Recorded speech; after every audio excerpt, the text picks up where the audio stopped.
Welcome to The Explainer. Today, we're doing a deep dive into Donella Meadows' absolutely brilliant book, Thinking in Systems. And this is really all about learning to see the world entirely differently, less like a series of random chaotic events, and way more like a giant interconnected web. By the end of our time together today, you're going to have a completely new lens for viewing literally everything, from your personal finances to massive global environmental challenges. Let's get right into it. You know that intensely frustrating feeling?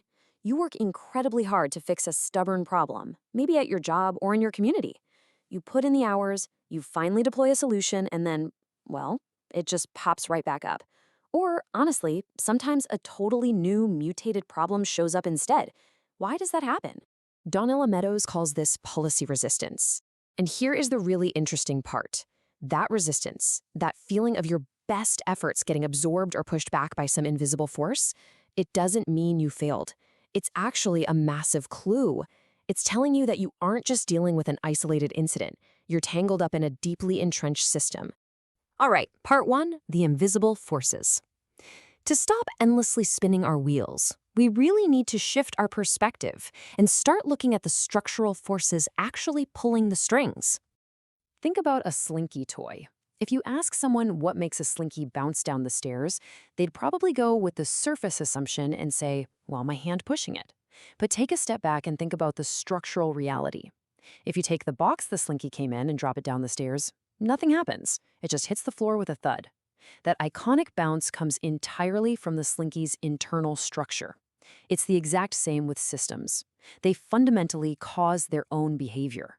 Moving into part two, stocks, flows, and bathtubs. Let's break down the basic anatomy of these structures using something we all have in our houses. At the very foundation of any system, you have stocks. Think of them as the nouns of the system. They're just the accumulations, the stuff you can actually measure at any given moment.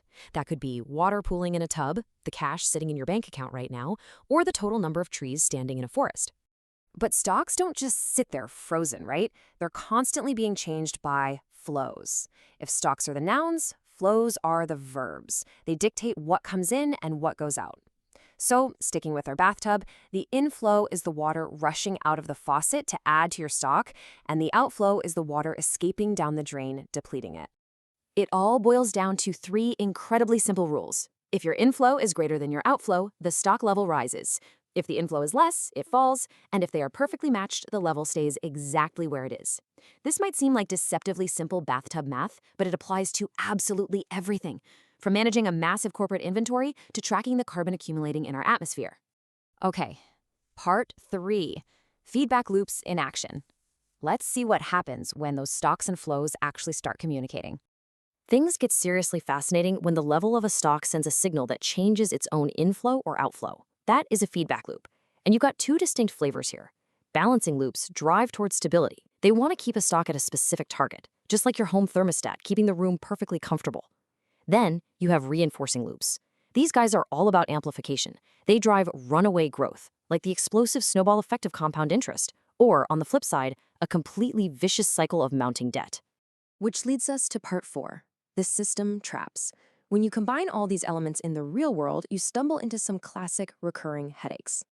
One of the most famous traps you'll ever encounter is the tragedy of the commons.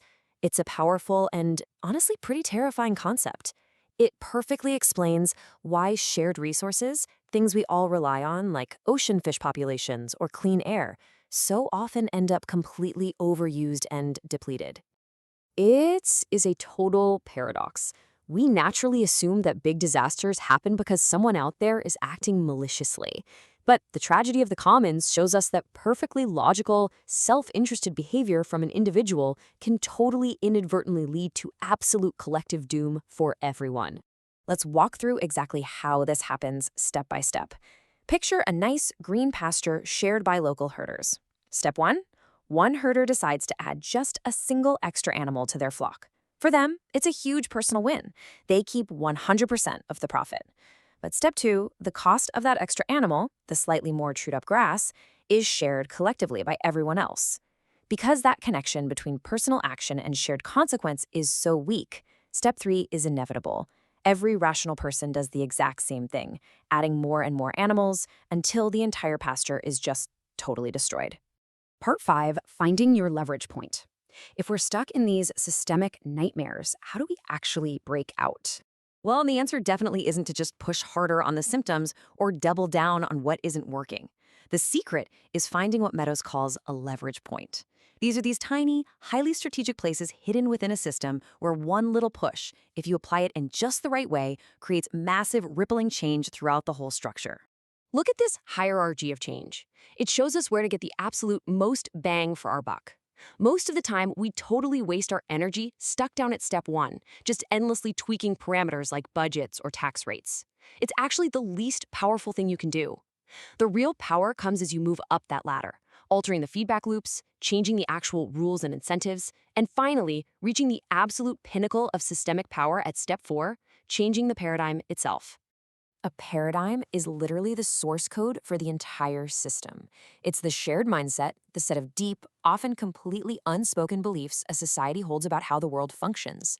If a society builds its system on a paradigm that says, say, economic growth is always good, or nature is just a resource for us to extract, well, those beliefs dictate all the rules, the goals, and the outcomes downstream.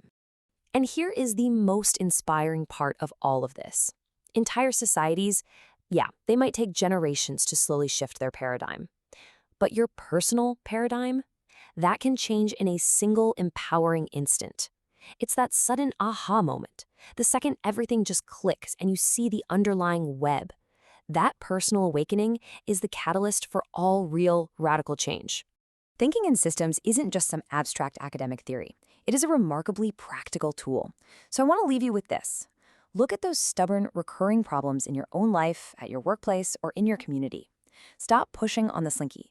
Start looking for that invisible structure and ask yourself today, where is your real point of leverage to finally make a change? Thanks so much for joining me on The Explainer, and I'll catch you next time.